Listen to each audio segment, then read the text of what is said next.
now heading back to London, and it got me thinking, it's crazy how these days most people underestimate the value of building the relationship in person, offline.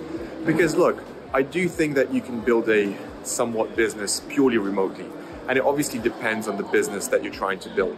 But ultimately, I think if you are launching something in the service industry, meeting people in person is hugely underestimated. Because yes, of course, flying to somewhere like US takes a lot of time and money, but at the same time, in a non-salesy way, this is where the magic happens. Just coming to meet people, having those meaningful conversations and building real relationships, not just some transactional conversations and relationships. I think that's just something that in the whole era of remote work is hugely underestimated. So whenever you get a chance, I think it makes so much sense just to ask for a coffee and just meet together. I mean, obviously, especially if it's super close, because as I said, I do think you can just sit somewhere remotely in some part of the world, but just from my experience purely, going and meeting people and then working together really changes the whole game. All right, while I'm at the airport, let me answer some of your questions that I have here on YouTube. So let's go with this one. Paddy asking, how did you land your first clients, secure funding, and build your team? It's interesting that with TGR, we actually started at the beginning of the whole kind of like blockchain hype. I was working in a tech startup in Germany, and then I came back to the UK, to Manchester, and I thought, hey, I need to start this basically agency essentially. And the way we started was actually pretty accidental, I would say. At that time, I was engaging a lot on Discord, if you know this social media platform that is where like all of the Web3 people hang out. Well, at least it used to be like that, especially at the beginning. So what I was doing over there literally is just like being on all of these different groups and talking to different people about different projects, because I was and am so bullish on the blockchain. So I was just helping a lot of people out there. And then I would say sometimes people would just start messaging me and saying, hey, can you consult? Can you build tech? And that was the kind of like the way to go about it. Because remember that when the whole blockchain thing happened with the Web3, with NFTs and everything, there was no really a place where you could go and be like, hey, help me out. So I think the reason why that started quite well is because no one knew where to go for all of those tech builders who could actually build, the smart contracts, the minting dApps in Web3. So Discord, for me personally, was the #1 step to get clients. And then eventually it became everything, right? So now it's mainly referrals and connections. A lot of people who I know personally just recommend us. We keep working together, and so on and so on. But also there's platforms like LinkedIn, there's platforms like Upwork. So I would recommend starting with one thing and then just get going and see what actually works for you. Because obviously if you don't have a network now, I would probably double down on LinkedIn and Upwork, because I think you can start getting some, if not even big projects, even small projects out there. Especially with LinkedIn, if you have a good profile, you can start messaging people and just see who replies. I'm pretty sure if the messages are not like written in a spammy way, people will start getting back to you soon. So right now for us, it's basically a mix of everything. It's, as I said, it's just network, mainly referrals, LinkedIn, Upwork. Yeah, I mean, I post on LinkedIn, by the way. Follow me, it's Vlad TGR on LinkedIn. If you're active there, connect with me. I post a bunch of stuff, but it's really everything. I could probably like record another separate video on this, which would probably take an hour, where I go through everything. But definitely, as I said, to sum it up, LinkedIn, reach out to people on LinkedIn if you're doing something in the service sort of industry. Emails, but don't spam people, never spam people. Upwork, I mean, this year has been pretty interesting because I've noticed that there is potential with Upwork for sure. And it got me thinking maybe even we need to take it more and more serious than we do already, because we have a business development guy in the company, Ross, maybe you're even watching this. So he checks out Upwork from time to time, but let's see how it goes. I'm still not convinced fully, and I don't understand yet like whether it will play out and it will become like a sustainable source of leads, or this is kind of like just a one-off thing. I don't know. So this is how TGR, the Green Republic, my company, started. But the answer is really, the real answer is it's everything. You do everything. I love media, to be very honest with you. This is why I'm doing these vlogs, because I'm pretty sure we won't get any customers just from watching the vlogs, really. I mean, I'll be really surprised if someone watches my random videos. But yeah, it's all at once. Upwork, LinkedIn, email, networking, referrals. Yeah, you got to do everything.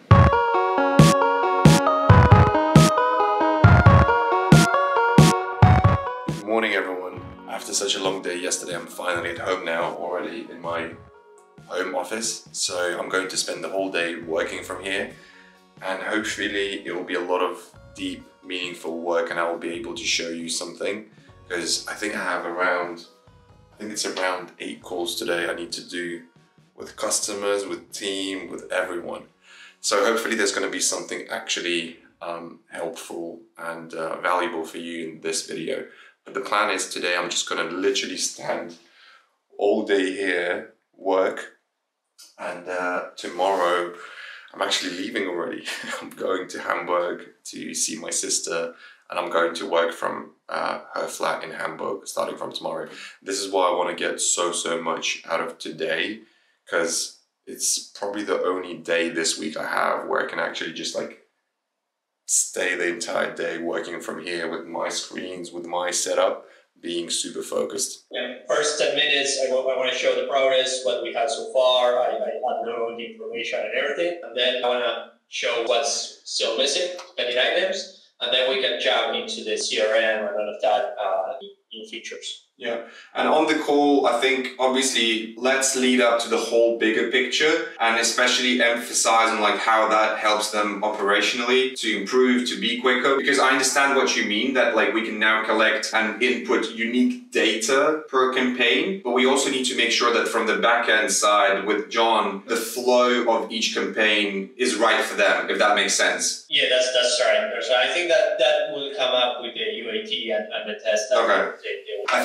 Let's talk after the call. Let's jump on the call with them. It's going to be another call with a client now, a really good client of ours in the real estate segment. They work in the US, and we're building a project for them right now.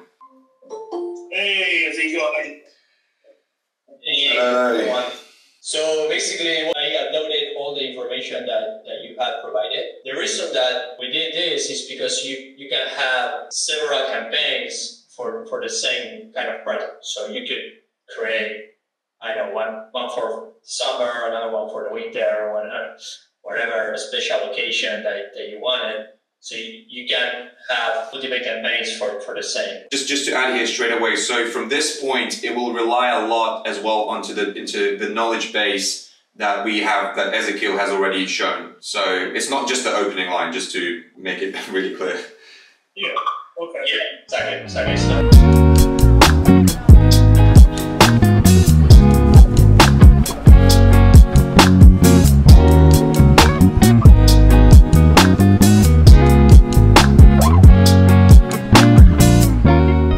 Let's dive, I guess, a bit deeper and show you some of the stuff I'm actually doing on a daily basis. So as I'm at home now, as you can pretty much see, I'm trying to get the most out of today. So from 10 to 11:30, I was doing and focusing on some of the operational stuff. Now, this could mean many things. For example, today it was mainly to do with accounting, but also could be paying people, talking to someone, fixing something. But these are very sort of operational things that are actually not as urgent, but every week I find a bit of time to catch up with those tasks. Now, then after a bit of a break, all of the project/teamwork begins.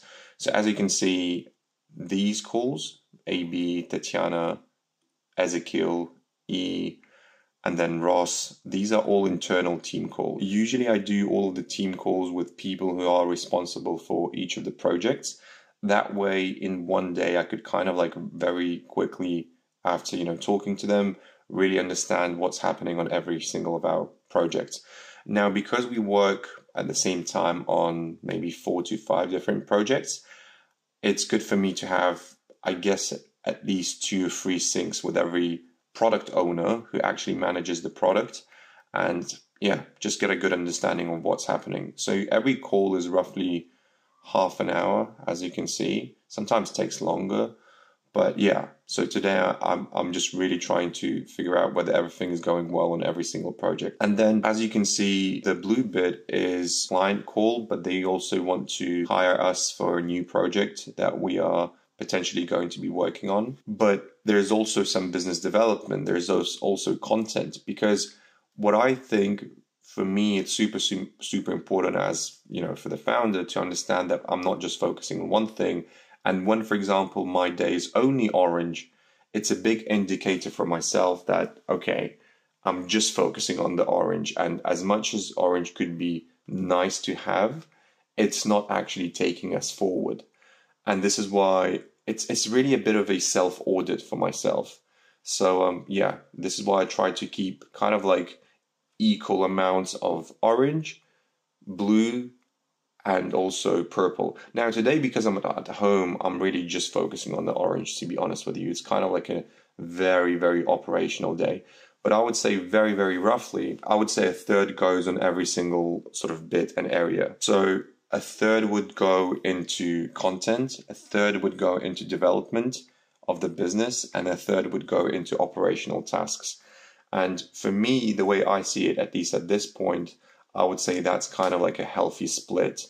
And also, like, don't forget that these are like the very hard, what I call hard-coded things I need to do. So obviously, if you see this empty, it doesn't mean I'm not doing anything. It's just like these ones that I have here, like they are a must do, right? Like there's no way I can skip any of these things. So all of the smaller tasks, you know, something where I need to reply to someone and stuff like that, I don't even add that to the schedule. I find it actually more efficient just leaving that out, because these are the most important things and the rest I do just as I go. I think I've spent the whole day working from home, and I'm not sure if you can tell, I'm just super, super tired. I think I had like 6-7 calls already, and I've got 2 more to do. But I think I'll do these 2 other calls outside, as I'm just gonna get some coffee now, because it just at least helps me that I can move around a bit. But super long day so far.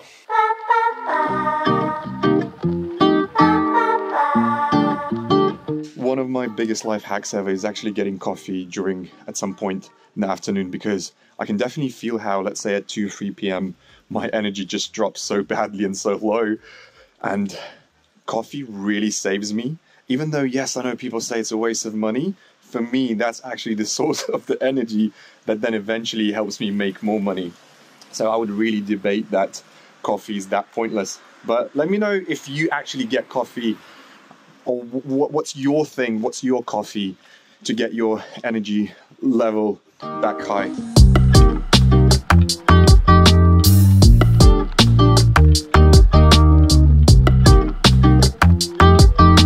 Good morning or good afternoon, everyone. I'm now in sunny Hamburg. It's really nice out here. I'm gonna be here for the next week, just sitting and working from here at my sister's place, because I'm sitting with her dogs while she's away. But during the last 2 weeks, just first of all, a huge thank you for leaving the comments, asking questions, sending emails and everything. I started receiving a lot of questions around specifically TGR, my business, tech in general, because I think the crucial thing about these vlogs, it's all about us, this hopefully mini cozy community. And of course, I'm trying to bring in a bit of lifestyle just to share with you some stuff so that you could get to know me better. But ultimately, I want to start incorporating more and more of the technical / business side as well, and actually showing you what TGR is doing. So recently I had a great conversation with Daniel on LinkedIn, and he asked me like, hey Vlad, like without disclosing too much stuff, can you talk about the projects that TGR is working on? So I thought, okay, this is going to be a boring bit, but let me just get some coffee right now, and I'm going to get back home and actually start talking about the projects we're working on. But as I said, hopefully that's not going to be way too boring. Yeah. So I'm back now. And let's talk about the projects, the products that we're building. It's pretty cool. I'll try to keep it short, but I think I previously said this. So at the same time, we usually build 4 new products, so which normally takes 80% of our time and resources overall. That means on every single product we're building, there's a separate team. 20% of the things we're doing at TGR is mainly, let's put it into the servicing bucket, or sort of, even if it's an existing project that we already built, we're just adding on new features, small things, like nothing too big. In terms of the core, as I said, like focus, it's 4 products at the same time, so we don't take really any more than that, unless like we really have to and like we want to. So the first one is essentially the Asana or Monday.com, the CRM system we're building for creative art partners. And in the previous vlog, you've probably seen me going over to LA, visiting the company. those are our clients. It's even hard to call them a client because they're such great people and I honestly just love them. I know they will never watch this vlog, but it's even hard calling it work because we're just doing what we're enjoying. Anyway, it's a very complex system because they have so many artworks. I think they're the biggest collector in the US or one of the biggest in the world. I think so. Around nearly 40,000 artworks. So imagine you have to like upload an artwork, set a status. Is it rented out? Is it sold? Is it just purchased? Where is it located? With so many warehouses that they have, it's key that the digital processes that are integrated into this big CRM kind of like reflect their real offline business. I mean, not really even reflect, but kind of like go hand in hand. So this is why it's key as the business is growing, we're coming up with systems with digital product that really can enable them grow even quicker. That's the shortest way, the simplest way to explain it. So see it like a CRM for a big business, essentially. The second product that we're building now is in the mortgage space. It's another cool product in the US, and they approached us saying, hey guys, every single time it's 80% of the same questions and there's nothing new that actually people ask for. So we said, okay, cool, we're gonna build an AI app, AI bot that would be able to handle all of these questions, most of them. So on the back end, there's a smart knowledge base that you can just add knowledge, remove knowledge, upload PDFs so that the bot, kind of like similar like brain, keeps receiving and knowing more and more information. Now this runs on OpenAI, on ChatGPT that you kind of already, I think, know. And to see this thing as an additional layer on top of ChatGPT, because we kind of don't allow it to use the generic knowledge. We add our own custom knowledge and instruct ChatGPT, this bot, to use only the new knowledge that was added on top, whereas ChatGPT itself becomes an engine. So this way, this product would really allow, first of all, I see it more like a marketing / sales tool, to be very honest with you, because it helps the company qualify leads quicker and actually know if people are going to go for a mortgage or not. And also, instead of salespeople actually spending and calling everyone, now they only know they need to call these 5% that have actually clicked, okay, I want to proceed with a mortgage, and that's it. Because with most of the generic questions, it's actually a good thing that the AI bot can handle that in real time, 24/7, and reply all of the questions ASAP. The cool thing is actually, well, the last thing I'll share about this project, because I don't want to go too deep in this vlog. Otherwise, guys, I know this will be super boring vlog.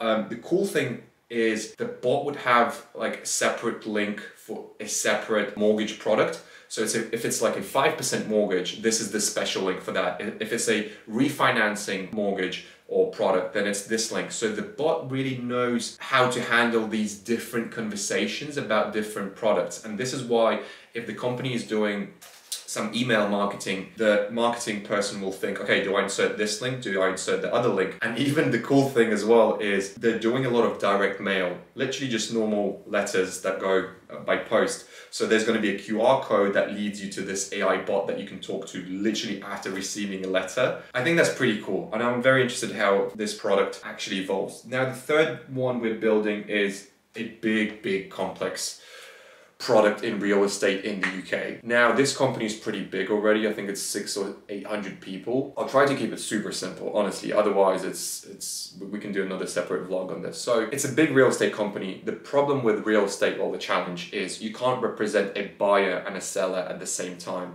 And this is why you need systems in place, very smart systems, to actually assess the risks and say, okay, let's pretend you're buying my flat, right? They can't represent me as a seller and you as a buyer at the same time. So this is where we come in with AI and kind of like traditional tech as well to build out systems. It's one system that is integrated, that's going to be integrated into all of the microservices within their business to really help understand them. Okay, once I add Vlad is selling a flat and you want to buy it, the system flags and says, hey, there's an 80% chance that we are actually representing both of them at the same time, which is a no-no. So this is also a big product, a lot of data, very hardcore technical with relatively minimal design and fancy stuff, but it's a very cool one. And the fourth one that we're building at the moment is in the aviation space. Also an AI app, AI product, AI-driven product essentially. So the aviation, especially the cargo space, is very old school. It's people just emailing, calling each other every single day, every 5 minutes, which is a waste of time. So our client approached us and said, hey guys, look, every single day people are pretty much asking me for a quote, which means I then go back to the airline and say, hey guys, how much is this going to cost? So it's a lot of the ping pong in between. Now what we're doing is we're coming up with an app so that you could go to this app and say, I want to move my cargo from London to LA, for example. And we rely on the previous data that is available from our customer to kind of predict the future price and say, look, we can't be 100% sure, but based on the previous data and all of the data we have, we predict that the price should be in the region of $2,000 to $2,500. If you're happy, cool, click contact us, let's get going. Because what the client says is, even if we are 90% correct, we are already going to filter out the leads who actually want to proceed with us, rather than just wasting a lot of time with them. And it's a very slow process, and there's a big, huge learning curve here, but the end goal is in a year, in 2 years' time, as we collect more and more data, we'll be able to predict way better all of the prices in the future. Because I think the biggest focus right now is actually laying out this very efficient, very correct foundation and understanding what type of data do we collect, what type of the factors could actually affect the price, and so on and so on. So this is, as I said, the 4 projects, the 4 products we're building right now, and it roughly takes 80% of our time. If you want me to, just let me know in the comments. I can also share what are the things we do with other sort of 20% of our time. As I said, building small features, servicing existing products and projects. But yeah, normally it's this. 4 products, 4 separate teams, super decentralized, with obviously still me overviewing everything and kind of still managing day to day. Well, not kind of, still managing day to day and actually knowing what's going on every single project that we're working on. But yeah, I hope this gives you a bit of an overview what TGR actually does and what are the things I'm actually focusing day to day on a operational level. Yeah, it's a lot of work and a lot of time and effort that goes into this, but I hope this was helpful.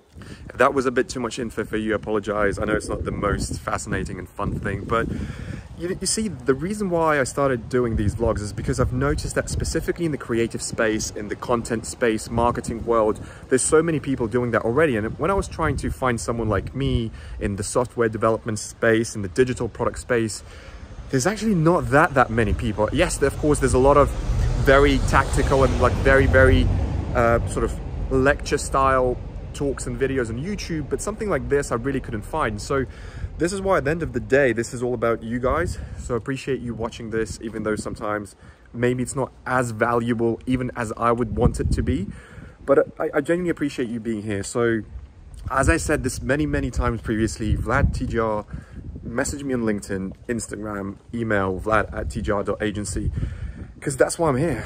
I would love to, you know, receive your comments, questions, feedback, and anything else, and I'll do my best to keep improving these vlogs. I hope you're enjoying this so far, and have a great day.